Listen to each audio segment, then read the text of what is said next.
Greetings po mga kapatid, welcome back to my channel. Maraming salamat po sa Diyos at meron na naman po tayong pagkakataon para makapag-vlog.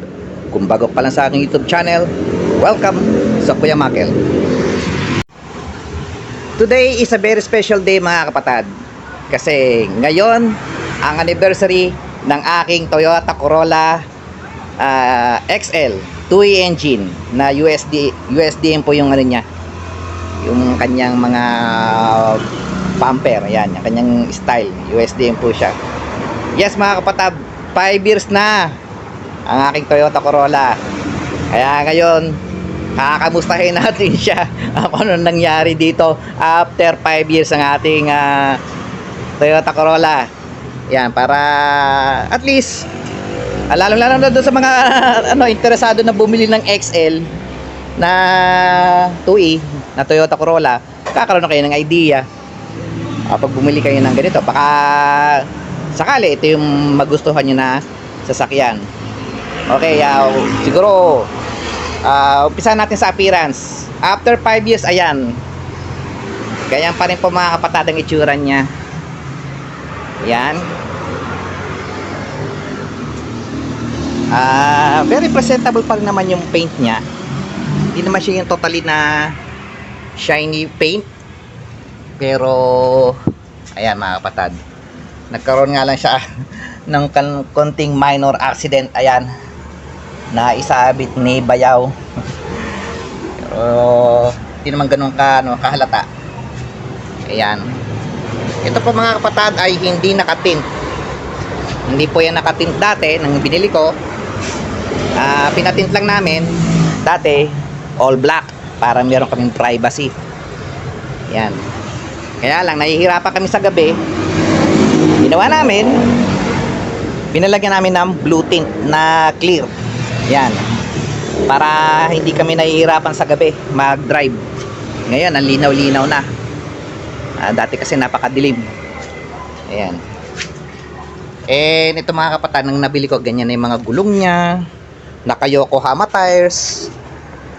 Nung nabili ko to nung December 15, ano siya, 2019. Yan, ang emblem niya, maano pa rin. USDM niya mga kapatid. 4 po yung ano niyan, 4 ang mga LED lights niyan mga kapatid. Yan. Ito yung USDM. Ganyan siya.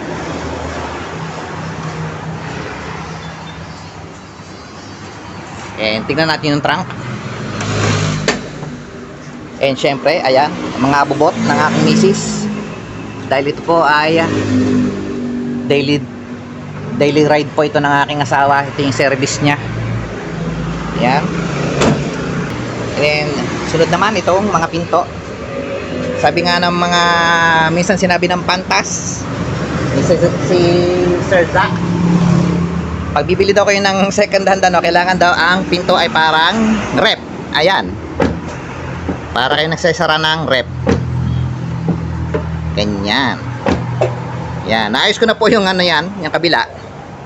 Parang rep na din. Parang rep din siya. Yan, hindi mo masyadong ni-islam. Dito lang tayo sa harap na dali. Ayan, medyo siya, kailangan pang yan, Bakit? Ito po kasi mga kapatid, naayos ko na to. Ginamitan ko siya ng special na silicone grease. Yung sa harap hindi ko pa tatry lagyan ng silicone grease. Pero okay pa naman. Yung mga iba na talagang sinasagalpak yung pinto. Pero pag naayos ko yan, ganyan na rin yan. Parang rep. Yan. Yan. Ito naman tayo sa interior. Ayan. Pagpasensyahan nyo na mga kapatid, at hindi ko pa nalilinis ang kanyang interior. Pero ayan, ganyan po siya. Nang nabili ko na, meron na siyang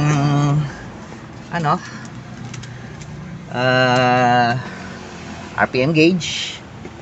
Yan yung sa pinto. Ayan, medyo kailangan pang, pero yun, okay naman. Ayan. Yan, naka leather seats yan. Pag natanggal natin yung leather seats nya, ganito rin siya, kulay nya. Ganyan din yan. Magaganda pa. Ayan, kita nyo mga kapatid ang interior. Ayan. Ganyan siya mga kapatid. Ayan. Magkabila. Ang kanyang headline.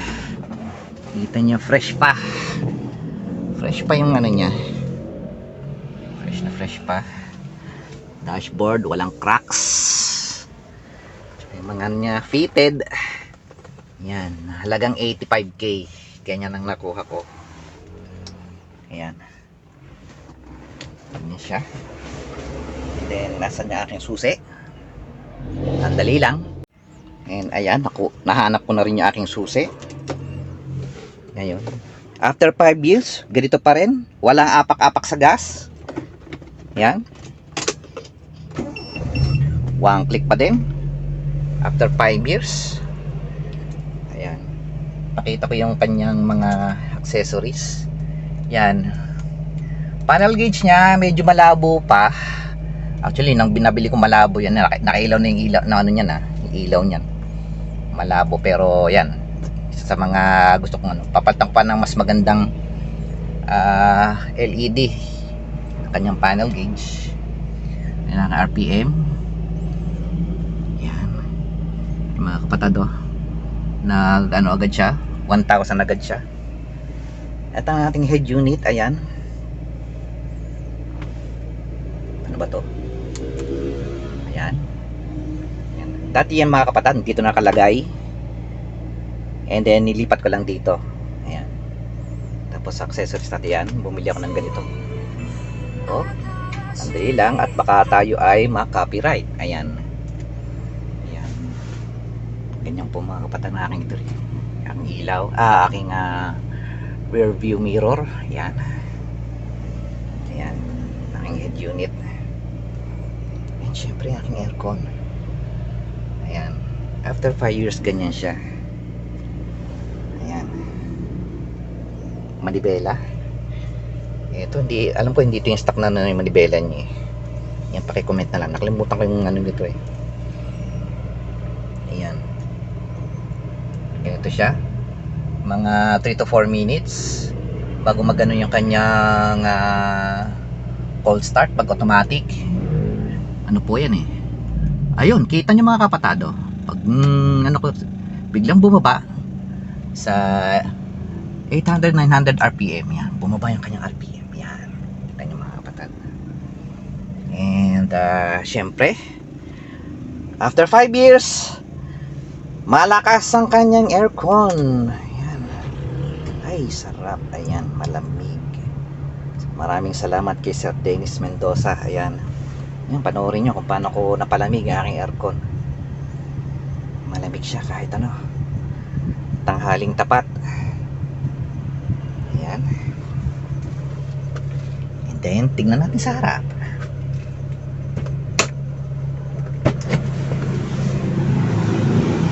Tingnan sa harap.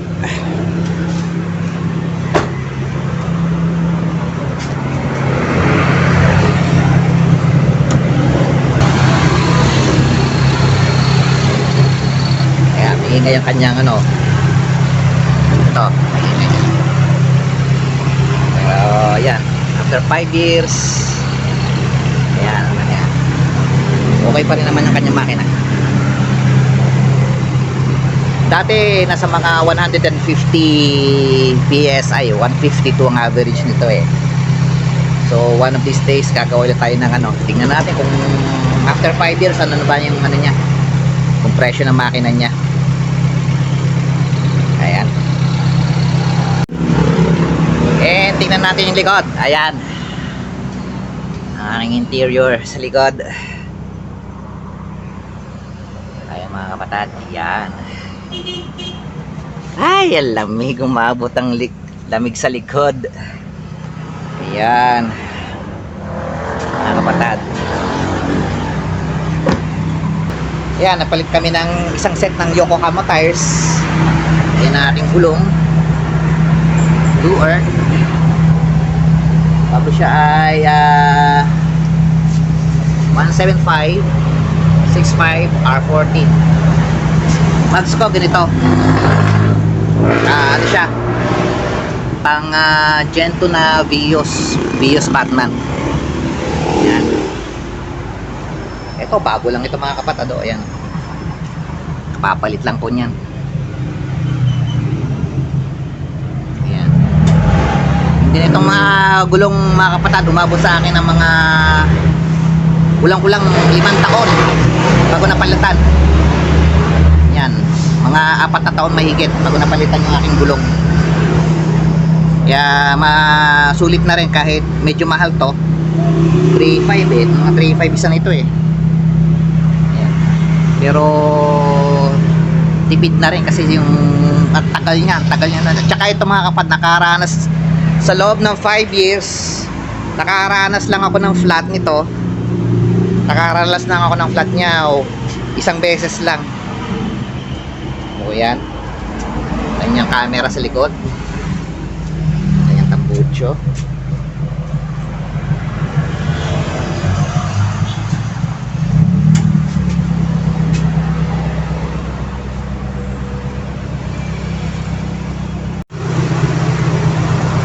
Yan po mga kapatid, noong 2019 to 2020, ang mga unang napagawa ko dito ay yung kanyang mga oil seals, yan, may tagas, tapos mga pangilalim, tapos yung kanyang ano ba, ayan, yung kanyang preno, gaya yung pinatang ko yung primary, secondary ng ito pala, primary ng clutch, yung secondary nya. Kaya okay na yung clutch nya. Battery, syempre pagka nagpapalit tayo ng battery. Tapos carb, nagpalit ako ng carb kasi nung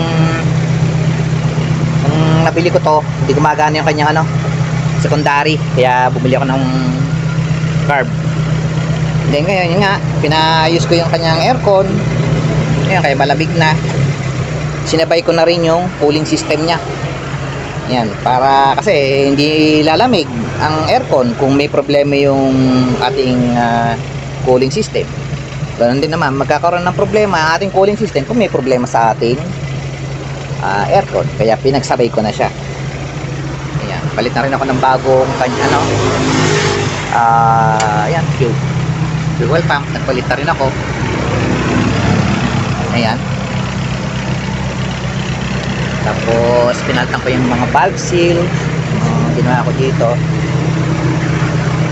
Tapos sinat natin yung valve clearance. And ito yung ating distributor.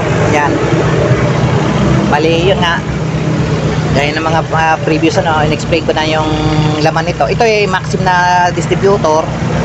Pinalitan ko ng tensor yung mga loob nya. Ignition coil ko original pa rin na Maxim. Tapos yan, yung ating buti nakahanap tayo ng maayos na vacuum advancer. Yan. Yan, ngayon ang fuel consumption niya is so far is 13 kilometers per liter. Yan, meron akong video niyan. Pero dahil nga nag-improve tayo ng ng sa ating aircon tsaka cooling system, same time yung aking 90 amps na alternator ginawa ko lang 70 kasi nga mayroon siyang power draw yung 90 amps na alternator. Siguro mas gaganda pa ngayon yung kanyang fuel consumption. Siguro magiging 14 o 15 kilometers per liter. Wait, try natin ulit yan. Gagawa ulit tayo ng video sa kanyang fuel consumption. So yan. Tapos malakas pa rin naman siyang humatak. Naatakbo pa rin naman ng 150, 160, 160 kaya niya. Yan. And yun nga. Kahit puno pa, kaya niya sa ahon. Sabi ng iba, ang tui medyo siya, maliit para sa kahan ng ng big body. Pero sa akin naman, para sa akin tingin ko sakto lang tong tui sa kahan nito. Hindi naman siya underpower, kayang-kaya niyan. Lalo na kung ang compression ng makina niya is nasa standard pa, nasa 180, 170. Ganyan. Eh na yan, wala siyang ano, charcoal canister. Tinanggal ko na.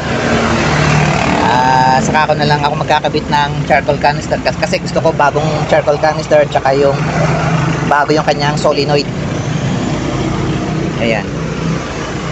Siguro mga susunod kong gagawin, papalitan itong engine wiper. Pagkabili ko na ito hindi ko pa napapalitan. Ayan. Ano pa ba? Ayan nga, yung project natin. Charcoal canister. Ano pa ba? Dashcam siguro. Wala pa po akong dashcam eh. Gusto ko yung DD5, yung Z40 ba yun na dashcam sana. Ayan. And ito siguro yung ating gusto ko makabili ng Lenovo na Android. Ayan, umabot na ng 9 no. Ang lamig dito mga kapatid. Ayan.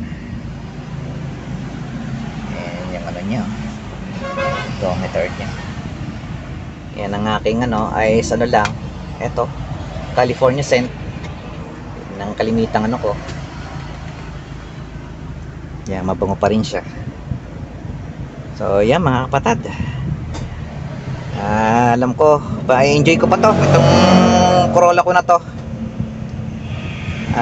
Sana magamit ko pa rin ito ng another 5 years, another 10 years. Talagang ito mga kapatid, itong aking Corolla na ito yung so far sa ngayon, ito yung pag ibebenta mo, ito yung masasabi mo na talagang sasakyan mo na lang. Itong sasakyan ko na to, kaya nang sinasabi ng iba na sasakyan mo na lang, running condition. Pero takbo mo ng ilang kilometro, ititiri ka. Ayan, patak siya so far sa sa long drive. Ayan, mga pangilalim, mga pinalitan na natin dito, yung mga sa ilalim, mga stabilizer link, yung wheel bearing, cross joint, yung mga CV joint, tie rod, yan. Pinalitan na natin yan. And ayan. So 85k plus yan yung mga nagastos ko. Sa computation ko hindi pa umaabot ng to. Wala pa to sa 200k. Wala pa to sa 200k. Ayan mga kapatid, karoon kayo ng idea. Wala pa sa 200k na nasa sasakyan. Wala pa siyang 200k pero meron kayong maayos na sasakyan. Ayan, hindi kagaya ng mga bago. Nasa ang presyo niya nasa mga kalahating milyon o 1 million mahigit ganyan. Ayan. Sa kagaya natin hindi tayo maka-afford makabili ng bago. Dito tayo sa Corolla. Ayan. Sabi ko talagang kung nakabili kayo ng Corolla, gusto niyo siya parang bago, palitan niyo ng bago, palitan niyo ng mga bagong parts. Ayan. And after niyo mapaayos siya, kita niyo yan. Siguro palagay ko another 5 years kaya pa to. Pero honestly speaking, ang gusto kong isa kong paggawa dito yung makina, gusto kong pa-refresh kay Sir Dennis Mendoza. Gusto kong pa-general overall sa kanya. Gusto ko ibalik siya sa standard, may balik sa 180 na PSI na compression para mas lalo siyang matipid and mas lalo ko pa siyang ma-enjoy. Ayan. Basta ka lagi nyong gastusan nyo itong sasakyan nyo. Anyway, ang ginagastos nyo naman dyan yung peace of mind. Yan, magkaroon kayo ng peace of mind na pag nag-travel kayo, ginamit nyo, makakarating kayo sa point A to point B at makakauwi kayo ng maayos. Ayan.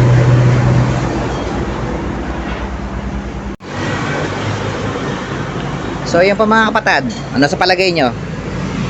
Sulit po ba ang ating Toyota Corolla XL? Wala po ano yan, 200k yan. After 5 years, ayan, okay pa siya, in good running condition pa siya. Eh, napakalamig ng aircon, ay sarap. Ayan. Pause muna natin. Ayan, sarap talaga pag malamig yung aircon. O yan mga kapatid, sana nagkaroon kayo ng idea, lalo na sa mga gustong nagbabalak bumuli ng Toyota Corolla. 1998 model po ito, 1998, 1997 model, ganyan. And kung gusto niyo ng Corolla, siguro masasuggest ko yung Love Life na 2E. Yan, mas maganda po siya dito. Pero kung makakahanap ko yun ng ganito na first owner, yun maganda. Ganito Toyota Corolla. Yan. And unti-unti ito mga kapatid, unti-unti ko lang naman inaayos to eh. Pag nagkapera o paayos. Yun ang ginawa ko. Para lang ako nag-aalkansya. Ayan. Ayan. Sana nagustuhan nyo po ang aking video po today. Ayan. Ito po si Kuya Michael saying Pearl, happy anniversary. Maraming salamat mga kapatid. Maraming salamat sa Diyos.